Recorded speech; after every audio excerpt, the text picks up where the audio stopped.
Hey everyone, Nut Free Mama here. Today I'm going to show you how to make spinach and ricotta stuffed shells. Okay, let's start off with our ingredients. First you need a package of the jumbo shells. I'm using this 12-ounce package here.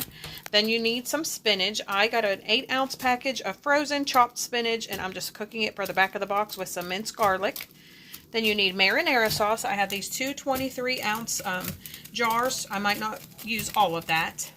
1 large egg, a 15-ounce container of ricotta cheese, 2 cups of mozzarella cheese, but we may not use all of that, and then a ½ cup of grated parmesan cheese.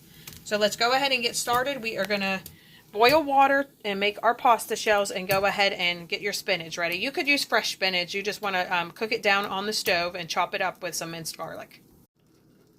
My pasta shells are starting to boil, and I used about 25 of the shells, so it was about half of the package. And then my spinach is over here, almost ready to boil. So go ahead and preheat your oven to 375 and get a 9 by 13 baking dish. My pasta shells have finished cooking, so I went ahead and drained those and just left them in my pot here. Then in my 9 by 13 baking dish, I poured half of one of my jars of marinara sauce in there and just spread it out.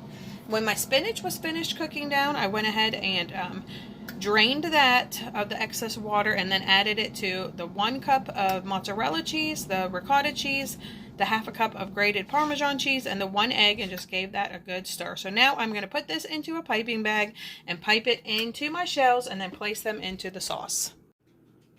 All of my shells have been stuffed, and I just put those in a piping bag or a ziplock bag and cut the end off. You do want to make a pretty big hole though, because the spinach is hard to get out of there. And then you just hold those open with your fingers and pipe them in. It's a little messy, but it looks really good.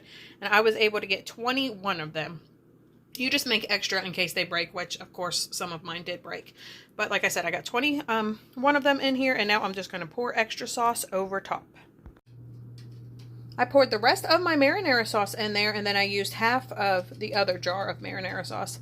And then you just want to make sure you really cover it all. And then I just took my other cup of cheese and sprinkled it on top. Now I'm going to cover this with foil and get it into the oven for 25 minutes.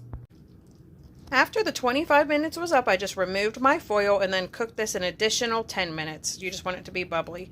So now we're going to let it cool off and get some for taste tester so we can have a little taste. Hey, taste tester. Hi. Have a little taste. Okay.